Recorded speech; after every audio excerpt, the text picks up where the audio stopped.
three biggest things we hear from our brands and agencies are really around measurement, addressability, and audience fragmentation. And of course, the audience fragmentation makes it really hard to achieve those reach and frequency objectives that you used to be able to reach.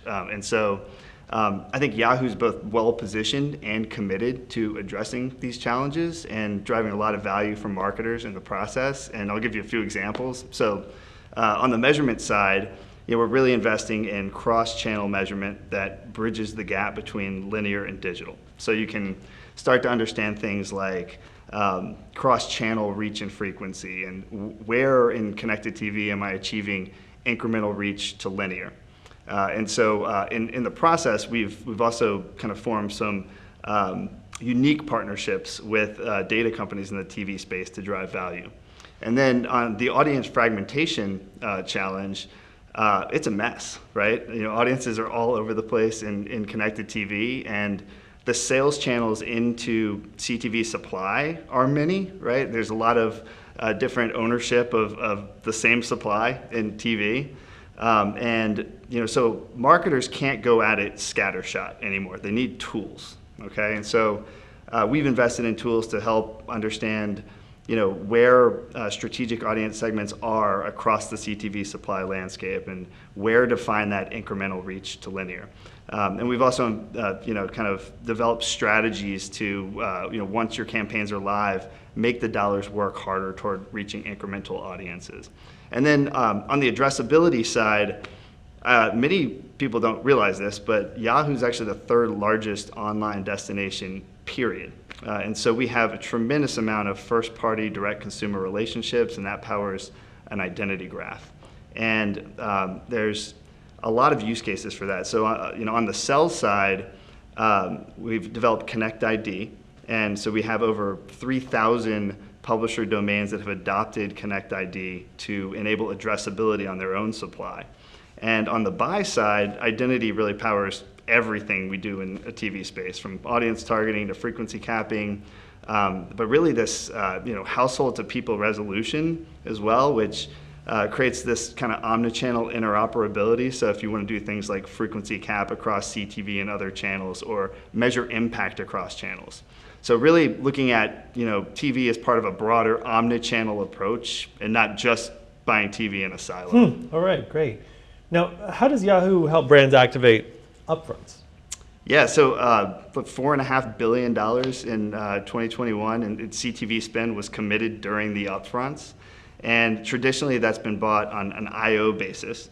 And the challenge for marketers that's created, and this is what we hear from marketers, is that they're getting individual siloed reporting back from each of the partners. So it's really hard to understand things like holistic, deduplicated reach and frequency, and where overlap exists. And so, what we've sort of developed with Yahoo's DSP is the ability to consolidate all of those buys. It's still the guaranteed upfront buys, executed via programmatic guaranteed, but bringing it all into one platform and starting to get a better understanding of all sorts of insights, right? So, what is my deduplicated reach and frequency? Where does the overlap exist? Where am I finding effective incremental reach to linear? Where am I effectively hitting my strategic audience segments? And then the biggest thing is, where am I driving business outcomes? So just making buyers smarter and be able to reinvest those savings into better business outcomes. And one more comment on that is just, the 2021 upfronts, this was starting to take off a bit. 21, 22, this is absolutely exploding. And so, we're excited to help marketers continue to do it. You mentioned linear. Tell me about your integrated linear addressable offering in the DSP. What does that do? Yeah, great question. We want to enable all forms of addressable TV buying within our platform, even the MVPD-enabled linear addressable. And so about a year and a half ago, we integrated with Fios. Shortly after, we added Dish to be bought alongside connected TV in our omnichannel platform. And this basically brought an additional 11 million linear households that were targetable with the same precision as connected TV. So we're increasing the scale while maintaining the precision and attribution. And there's a couple of really cool things we're doing in a programmatic space is speed to insights. So we're updating pacing and reach figures on a daily basis, whereas on an I/O basis, that would be weekly. And we're even starting to bring in network day part DMA level data on a weekly basis, and that's something that wasn't available till post-campaign. And for marketers that want to maximize reach, we're enabling them to suppress the linear audiences from their connected TV buy, so they can ensure that there's no overlap. And so we're starting to kind of bring this interoperability of linear and digital together. It's same pricing as I/O. We don't force bundles, so you can buy whatever MVPD you want, and it's transparent. So you can imagine addressable linear buyers really excited about this, getting a lot of adoption there, and we're bringing new digital buyers and advertisers into addressable linear that weren't there before. And finally, what's on the roadmap for Yahoo that you're going to bring to market next year or in the future?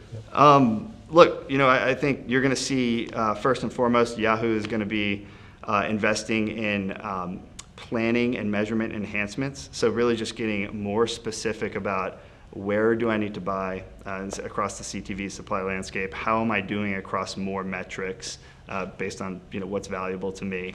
And then based on some of the partnerships we've done in the TV space, we're really going to accelerate investment on cross-channel interoperability. So things like, how does a linear touch point combined with digital affect a business outcome? Or algorithmically optimizing toward incremental reach to linear, given some of the data that we have access to. So again, taking the biggest problems in TV, building programmatic technology to automate solutions to those problems. And it's been crazy, but it's been really fun working with our customers, trying to figure out what problems to tackle next.